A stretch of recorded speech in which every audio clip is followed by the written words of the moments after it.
How do you take a stuck service-based business Operationally, that is like a disaster to manage. from £700,000 in revenue? To grow the business to £3 million.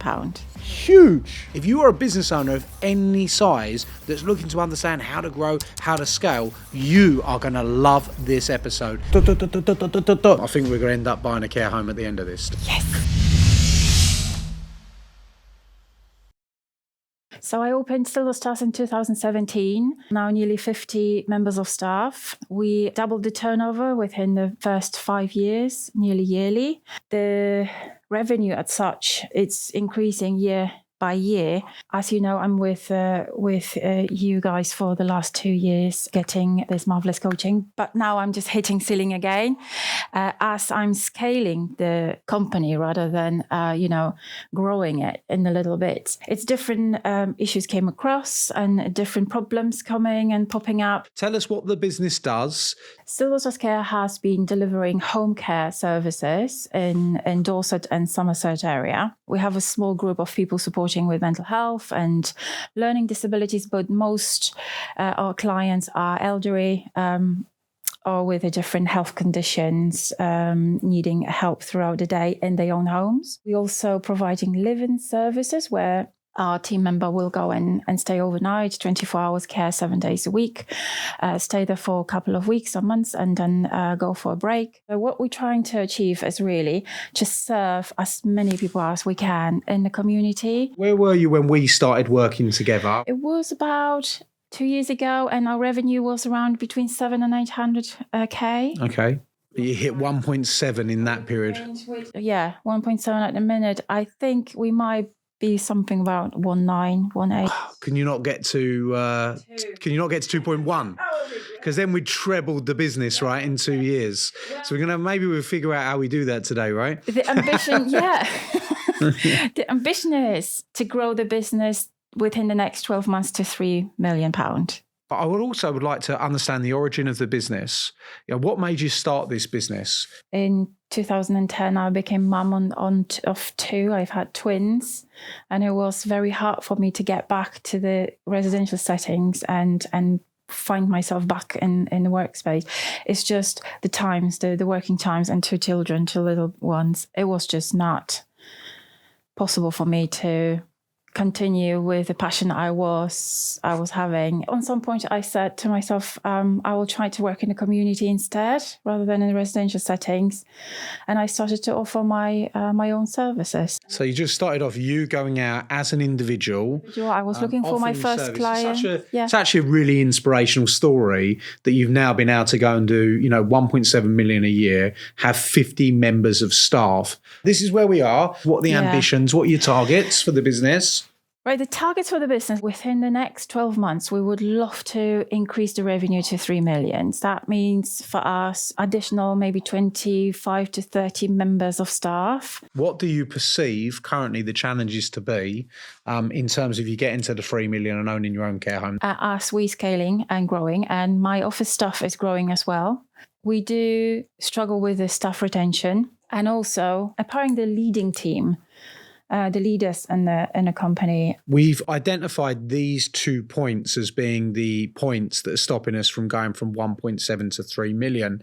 And you always have to say, and this is the question I ask, if these are the two things stopping you from going from 1.7 to 3 million, imagine that you didn't have a problem with retaining your staff, and that was not a problem anymore, okay? And let's imagine that your leaders were empowered and they were doing a better job of leading your team. The simple question is, would you be at £3 million? I think so. Okay. So you believe that you remove those two blockers, you get to where you want to get to. Yeah, because it will free my time as well to look for new opportunities as well.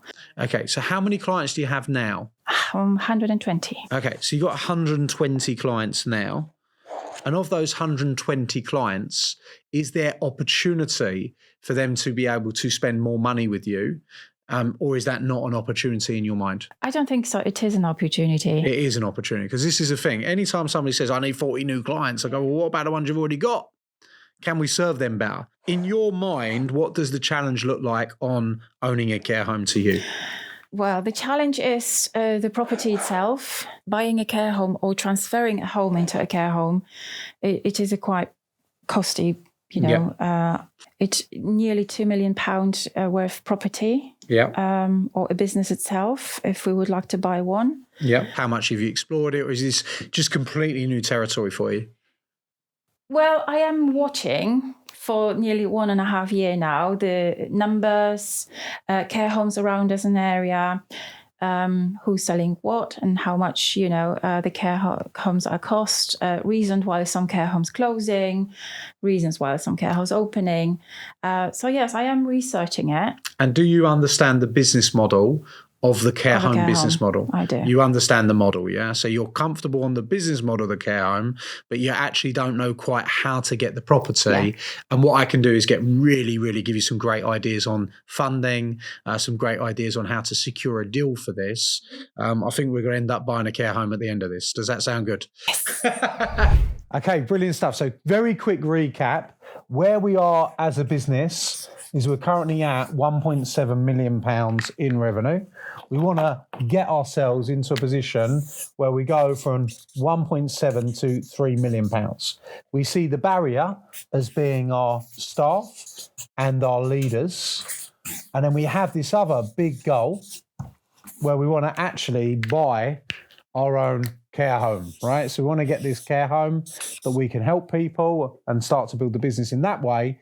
And then this, we're saying the barrier perhaps is actually getting the property and the funding that is required for the property. So we've got these two things to work on. And we get these two things solved, you will have a £3 million business and you will have a care home. We'll start over here with the business and we look at the staff. And in order to go from 1.7 to £3 million, your first diagnosis is that you need to get 30 to 40 new clients. That was your first thought. I know we had a separate thought after that. And then you're going to need, 30 staff to service those new clients. Is that correct as your first thinking, yeah? Okay, but you've currently got 120 clients. How many staff are servicing those 120? 43.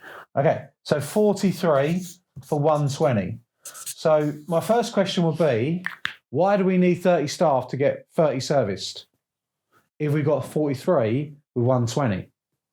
Because here we've got a ratio of just under, you're 3 to 1, right? Or just over your 3 to 1. Yeah, so and here, this is a ratio of 1 to 1.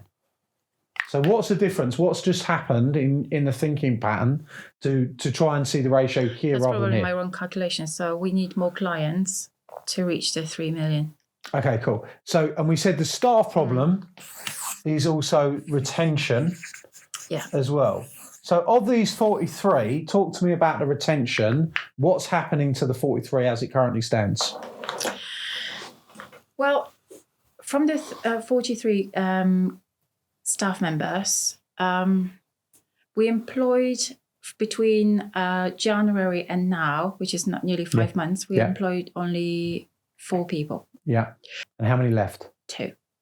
Okay, because this is definitely a super important thing for everyone that's watching as a business owner, and we want to dive into and we want to dig into, is that our sample period of time matters. And I know it's like sometimes we can feel like if we're in the day-to-day, it can feel like the house is on fire. It can feel like this is a problem, that's a problem, and this is a problem, that's a problem. And like literally, because you're looking since January, that might be a problem. But sometimes you need a longer sample size to diagnose the problem. So first of all, let's now look at the longer sample size. So let's look, 2 years ago, you went from 700,000 to 1.2 million-ish, correct? Yeah. In that period of time, in that 1 year, how many new staff did you hire and how many left? We hired around 25 new members of staff. Yeah. 20 of them came to UK on a visa. Okay. How many left? Maybe 1. Okay, right. Then the following year, you went from 1.2 to 1.7 million. Yeah. Okay. How many did you hire? Probably another 5. Okay. How many left? Not many. I think about 2. Okay. as well. All right. So you've hired Yeah. 30 members of staff in a 2-year period and lost, is that right? You lost 3 to 5. Yeah, 3 to 5. Yeah. Okay. So you don't have a retention problem. Okay.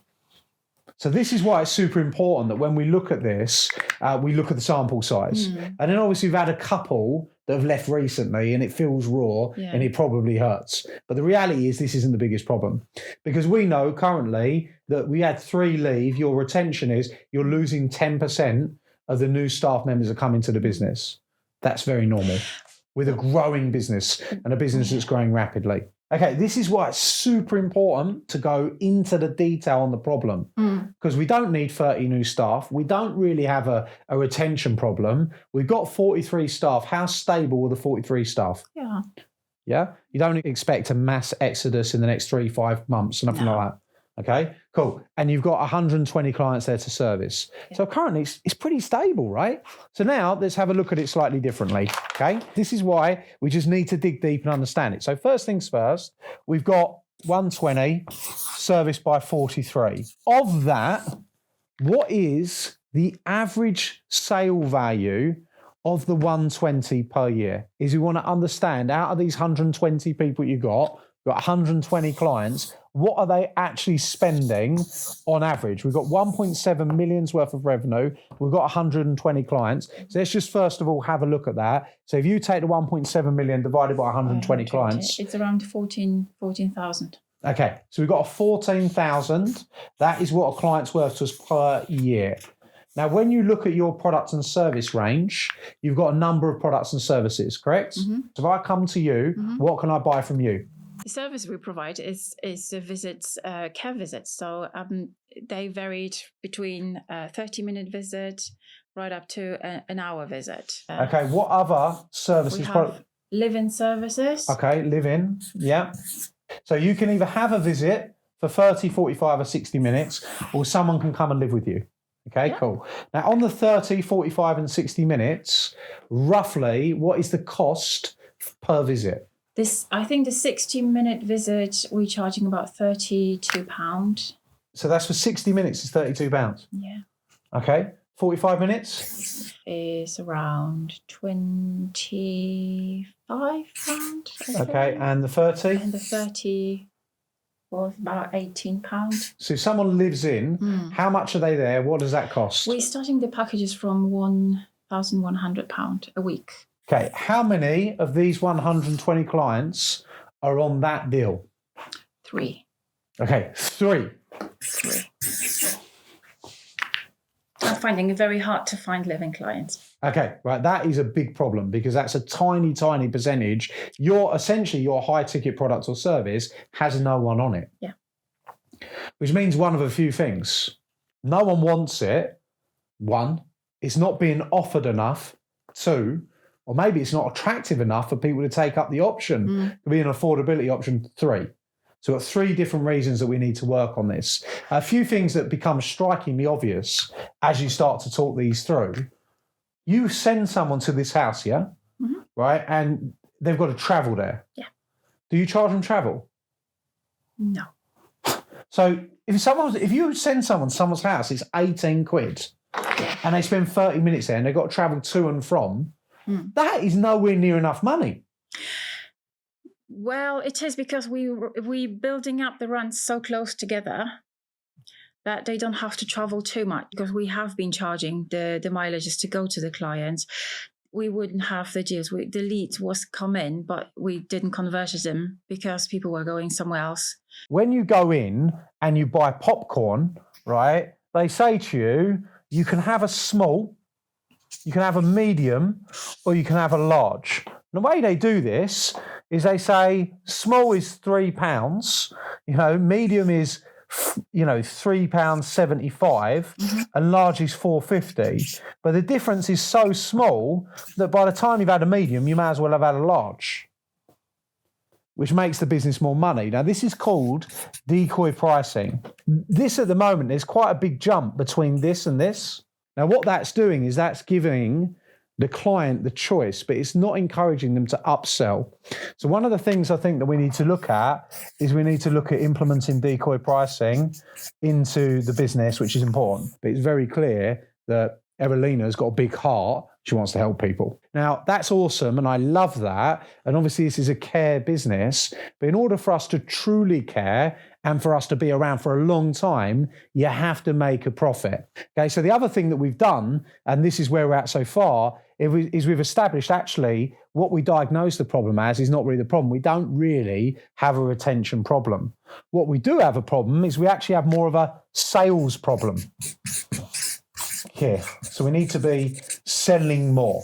Why is no one buying this? First of all, we do not advertise probably enough. And because we are so concentrated on those daily visits and those short visits that when a lead came for a live-in, we sometimes can't convert because we don't have the staff. You got 43 members of staff. Mm-hmm. How booked are they on a daily basis? They are very booked. Okay, so they're fully booked. We are completely over, yeah. Okay, we have definitely got a recruitment problem then. Because what I'm trying to do is I'm trying to establish what the bottlenecks are. Mm. This is how bottlenecks work within a business. Essentially what we've got here with this business is we've got inquiries coming through the pipe, people that want the work, and opportunities. We've only got 43 people that can service the work, and they're essentially getting flooded, which means we can't get any more revenue through the pipe. So what do? Well, you add more flow in. So if we start to add these new areas in where we can get more work through, then all of a sudden we're going to get revenue coming through the bottle and we won't have the bottleneck. So one of the first things we're going to have to do is we are going to have to increase the recruitment. But before we want to do that, I want you to recruit smart. And the way that we recruit smart is we actually have a look at, rather than going and getting new clients, what can we service right now on the 120 plus the waiting list? So now my question becomes 120 over 43, and we know that we need to get these values up. We've got a few things we've got to sort out. So one is Decoy price. So we need price to be sorted. We need to understand the nature of the selling and how we're upgrading people on the process. And we need to sort out the steady recruitment.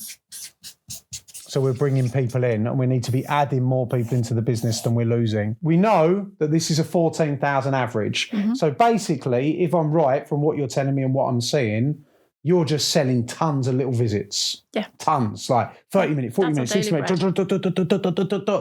Do you not have packages? No. Have you introduced packages? No.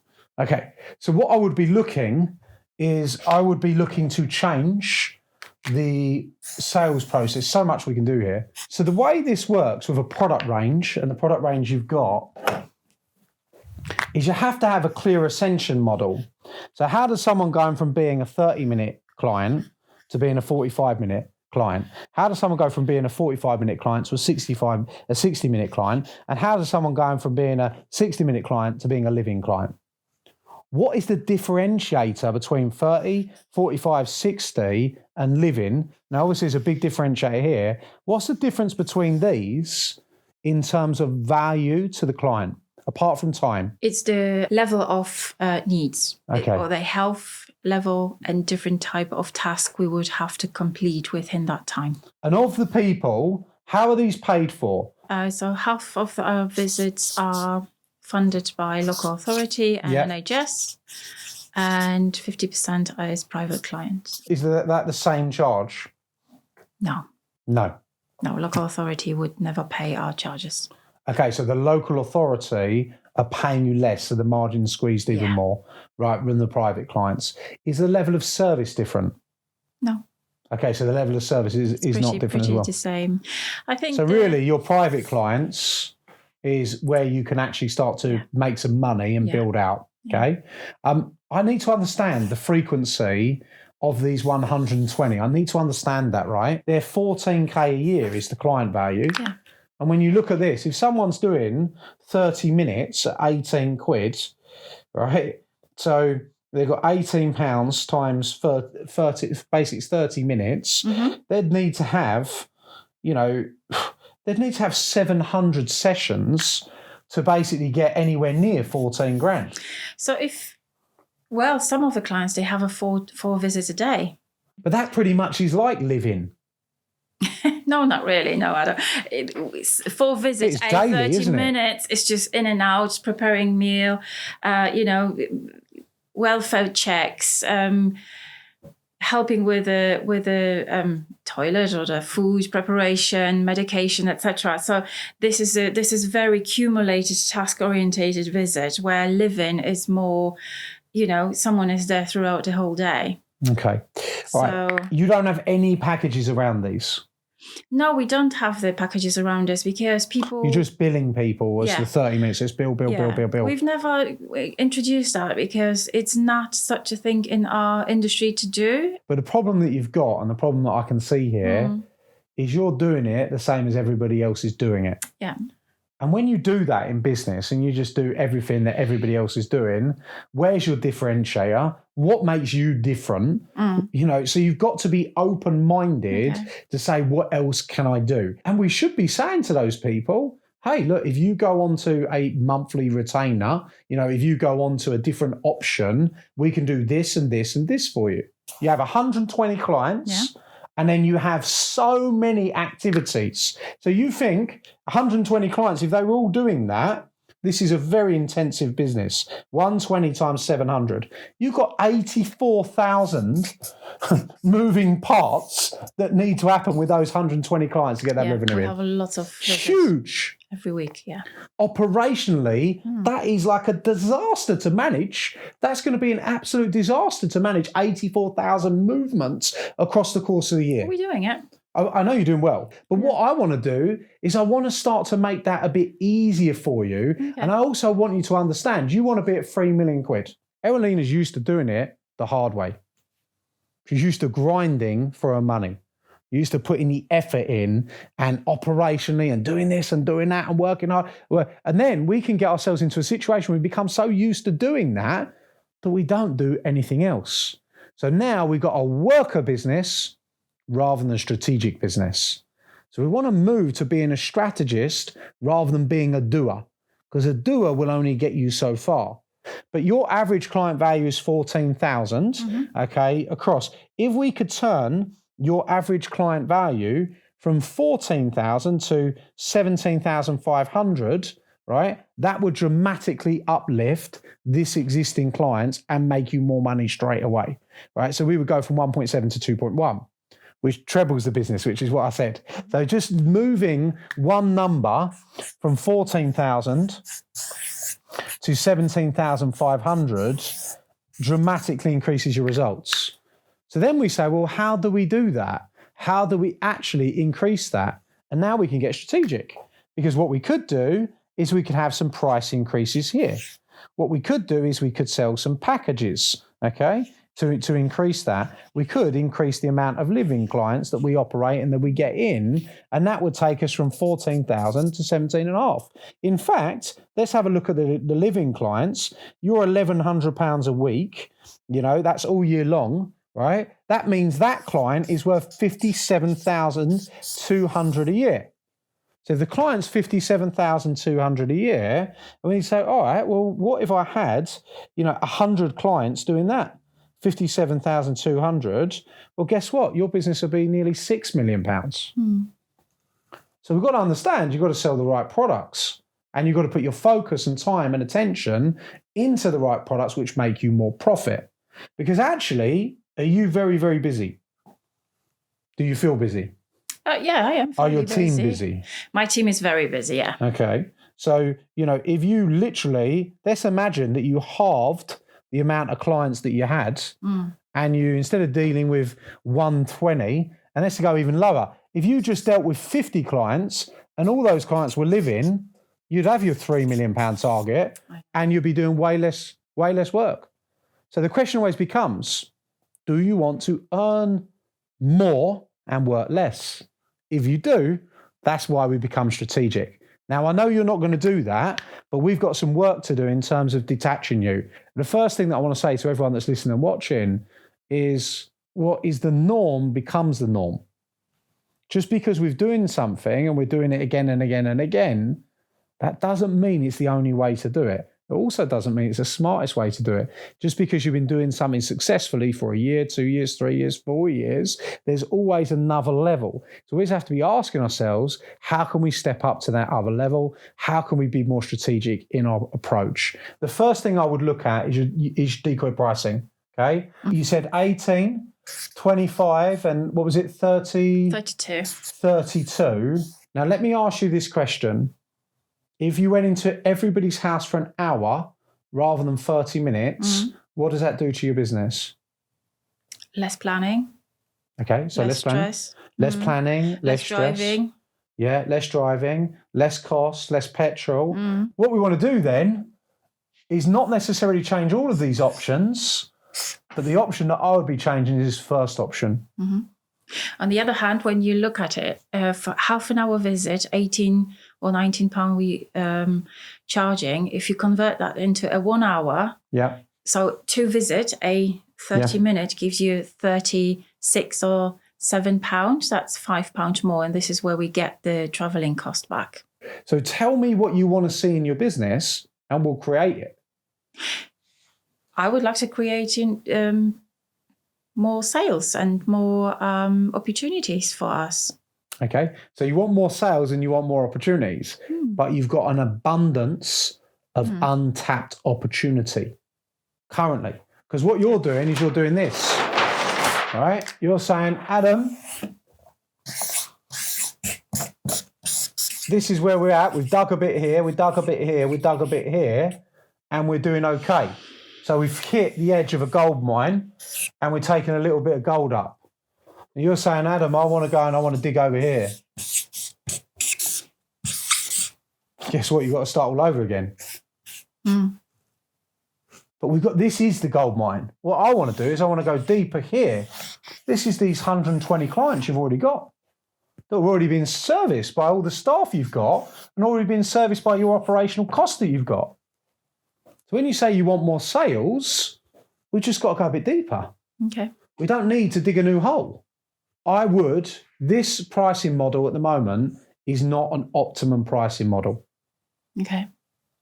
It's not optimum because driving to someone for 30 minutes and driving back, they could get stuck in traffic for 30 minutes and then another 30 minutes. And if you've got to pay this person £12 an hour, you charged 18 and they've got an hour's worth of travel either side and they've got that, you're not going to make any money. So this is not what you want people to buy because it's too aggy, right? So if you changed this and this was £23 and this was £28 and this was £32 or even 24, they would go, well, look, we may as well have them there for that longer because it's only £4. Like, okay, well, we may as well have them there for the hour because it's only £4. So what you've done is you've moved people across to your higher package through your position and your pricing. When you have them as a wide variance, people go for the least. When you have a close variance, people go for the most. So this is a lesson on decoy pricing. So this is one way you can start selling and upgrading people into your different processes. Next thing is, who is the buyer? You said some are private clients, some are funding. Yeah. Right? So first and foremost, when we look at the private clients, who is the buyer? Is that the sons and daughters? Is it of the elderly? Mostly family members taking care of finances of their parents. And they are very used to buying all these sessions. Yes. They're like, session. Do you not have a daycare rather than a session? For what, the whole day? Yeah. No, we don't. And is there a reason for that? Imagine that someone's having 4 sessions of these little sessions or whatever they're having, right? So let's imagine they have four hours in the day, right? And that's costing them, £128 for the 4 sessions. And what happens with the person that's going and doing those sessions? Do they go in? Do they do them 4 consecutive hours, then go home? No, mostly it's a split. So they're going Throughout in, the day. they're leaving, they're going out, they're leaving. So it'd be much easier to keep them in one place, right? But daycare, you can say being £800 a week, might be an option that people go for. What we're doing here is we're business modeling. It's not necessarily the exact answer to, this is the thing we should do. I don't think we're there yet. I'm working through these different aspects. But what I am doing is I'm modeling the business out because I'm starting to understand if we make this move strategically, what impact does it have on the business? When you've got a bigger business, modeling just becomes so much more important than you've got a small business, we haven't really got much to work with. When we've got 120 clients, we've got 84,000 visits going on, we've got a lot to work with. Small moves make big differences and huge changes. So let's explore this, for example. This is crazy, right? If 120 people went on to the 800, I'm not saying that's going to happen, but this is the modeling. Your business makes 96,000 a week. Take that over for a year. We're not at 3 million, we're at 5 million. Again, it is actually building out your value ladder. And I think that there's big steps that are missing within the value ladder, right? Because you're so session orientated and session based, you probably do a consult here where you see them and meet them for the first time. Yeah. And this consult is your opportunity to show them the options, okay? This is Liv-In. This is Daycare. And this is pay as you go.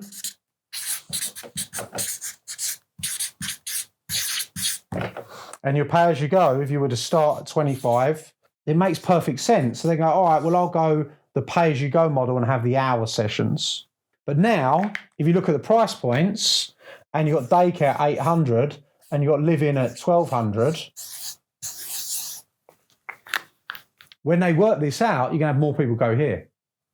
And you haven't got all the ag of moving all the people around and moving them. You've got less problems with your staff because I bet your staff hate getting stuck in traffic and having different issues and everything. They get to go and they get to see Ethel all day and they're hanging out, and they enjoy that and they build a bond with the client. That's better for the client. That's better for them. It's better for everyone. Would you agree? Yeah. So this is where, what I would suggest is that your job, and these are the actions that we're going to do, and we'll draw them out, is I suggest that you introduce a daycare option. There needs to be a bridge between Liv-In and Daycare. You've only got 3 people here, and this doesn't exist, right? Which means you've got 117 people here.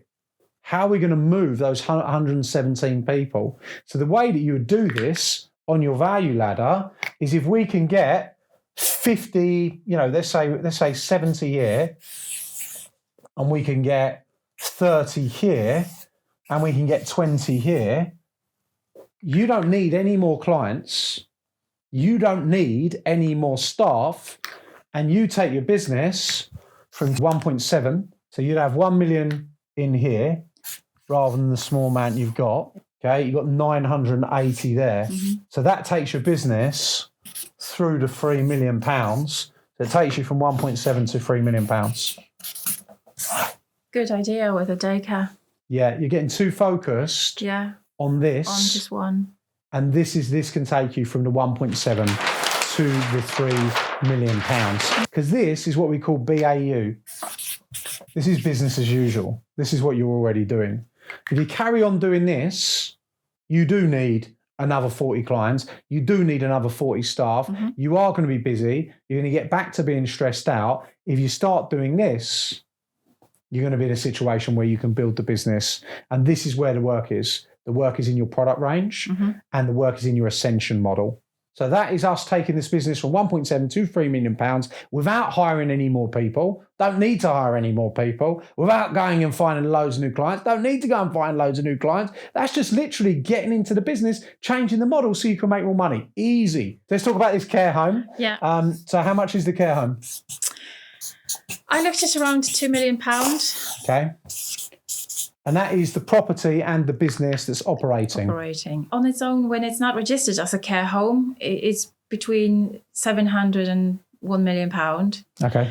When it's operated as a care home, or maybe a care home was closed down, but the facility is there, it's sometimes around 1.2, 1.4. Okay. And then operating care homes. Do you need an operating care home or do you need a facility? Well, it's easier when it's operating. All right, so there's two options. You've got the operating model, which is your £2 million operating model, but you're saying the freehold property is worth $1 million and the business is worth $1 million, correct? Yeah.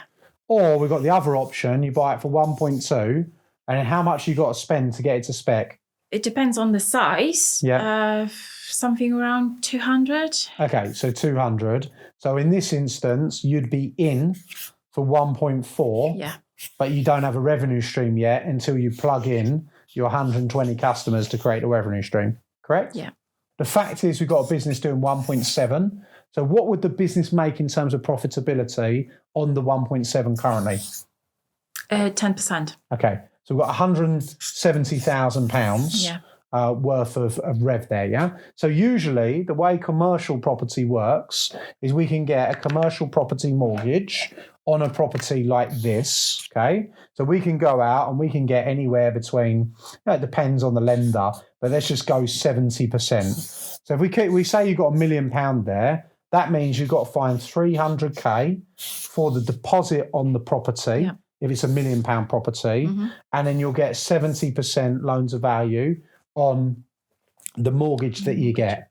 You then need 200K to do the property up and to get it operational, okay?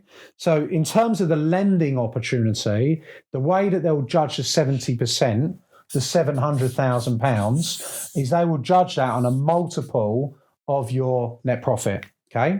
So if the business is currently doing 170, some will give you 4, some will give you 5. It just depends, right? So we say 170 times, let's say you get 4.5, you get a really good one. That gives you a lend that you could borrow 765,000. So on £1 million, you're good to go if you can find the 300 and then the 200 to do up. So the reason most people never do this is like, but I don't know how I'm going to find a 300K. I don't know how I'm going to find the 200K. But there's so many different options that you can find this remainder money, right? If it's super important to you. You mentioned investor. So investor is one option where you can go and you can speak to people and you can have conversations with investors, okay? The other option is you've got things like a bridge. So you can actually borrow that 500K on a bridge where you can borrow it interest only over 1 year. You pay only the interest, but you've got to pay it back at the end of the year. So if you feel like you're going to make the money back, you can make it operational, you could look at a bridge. The other thing you could do is you could just do a straight up business loan credit line with someone. There's lots of people out there, iWalker, you can get 500K from them based on what you do. And then you're going to have to repay that on a monthly basis. That might be 50K a month. So these different ways are how you can close the gap. So now it depends on your level of comfort. And the problem I see here is based on our conversation today with Ewelina is this is a big, bold aim and a lot of moving parts. So what I would actually do if I was in the situation that you're in is I would focus on this plan. The reason that you're only making 10% is strategically you've not maximized the business. You haven't maximized the business because at the moment, the product range, the client is dictating what they buy rather than you. So if you get the product range sorted, you introduce more profitable products, that 10% is going to turn into 15 and 20%. And when that turns into 20%, you're going to be able to borrow more. And when you can borrow more, you can get a better property, you're going to be in a better situation and all that jazz. So I would spend the next 12 months smashing this, getting it to 3 million, and then I'd reassess and say, now we're going to buy a care home. That would be my strong advice to you. And I'm going to give you one last thing on this type of deal, right? So if something comes up, so let's imagine the most perfecto care home ever comes up in your area. It's like, oh my God, I want it so bad. I just can't resist it. It's incredible. It's up for £1.5 million. I would go to the owner because there's not that many buyers for these types of property. Maybe there is. And I would say to them, look, you've got this care home. We've got, this is you. Right, we'll give you a nice smile. Right, we've got 120 clients. We want to take this over. We want to be a situation. I will agree to buy your care home at the 1.5. Right, but what I want to do is I want to do a 2-year lease on the property, and at 2 years, we're going to take over control of the property, and then over 2 years, then we're going to purchase it at the end of 2 years, and you can even give them some type of deposit, and you negotiate the deal in that they'll get the exit at the end of it based on you buying it. But if you've got a care home homeowner that's tired, worn out, dejected, got problems in there, issues, and you can step in and you can take that over, they're going to be open to that market. Do you understand absolutely everything that we said? Yes, absolutely. Can you action it? Absolutely. Will you do it? Yeah. Is anything going to stop you? No. Have you got this? I got You that. got it, right? Okay, well, let's give it up. Big, huge well done to Ewelina Wisner, who's now going to take her care home business from 1.7 to £3 million.